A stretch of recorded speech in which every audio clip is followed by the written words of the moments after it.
L'heure est grave. En plus du réchauffement climatique, des espèces en danger, des civilisations en extinction, nos mots disparaissent. Moi, la journaliste reporter, spécialiste en disparition et enlèvement, viens vous rapporter l'histoire de ce crime. Alors que je venais de sortir de mon bureau, deux femmes m'ont abordé. C'était liberté, égalité. Elles m'informèrent d'une terrible nouvelle. Leur amie, fraternité, avait disparu. Ce mot, si chaleureux et nécessaire, s'était évanoui dans la nature, laissant ces deux amis esselés et incapables de faire correctement leur dur labeur qui est d'unir l'ensemble du peuple français dans les mêmes valeurs, sous les mêmes valeurs, dans une démarche commune de liberté, d'égalité et de fraternité.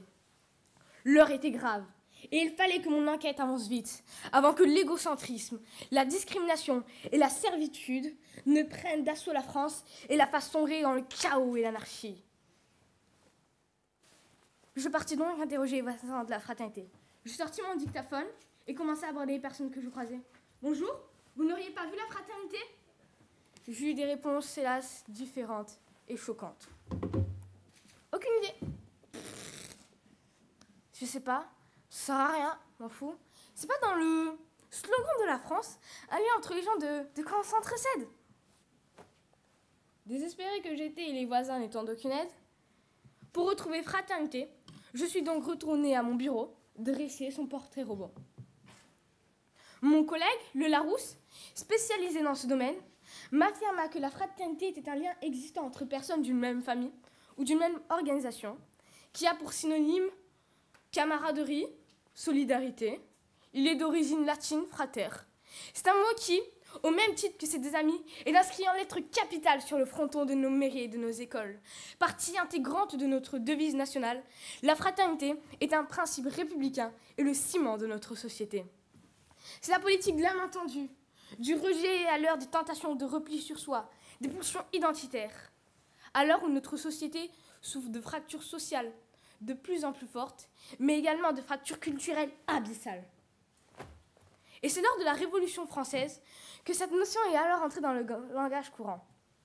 Le bonjour se disait salut et fraternité, alors qu'aujourd'hui c'est SLT ou BJR, t'as pas la vite. Finalement, après des interrogatoires nombreux, car les ennemis de notre disparu sont multiples, 3 théories me semblèrent crédibles. Est-elle morte? S'est-elle suicidée? L'a-t-on enlevée et séquestrée? A-t-elle muté? Et en faisant des recherches plus précises, j'ai pu dégager des preuves nous orientant vers 2 causes possibles. L'évolution, l'enlèvement. J'ai exclu la thèse du suicide parce que la fraternité, c'est qu'elle est indispensable pour notre société. Indispensable. Et par conséquent, elle ne peut nous abandonner. Et pour reprendre nos 2 pistes, premièrement, l'évolution. Étant dans une société très différente comparée à l'époque où cette notion fut créée, la fraternité, ce terme, n'est plus adapté à la société actuelle car elle est trop misogyne de par sa construction lexicale et met de côté la moitié de la population.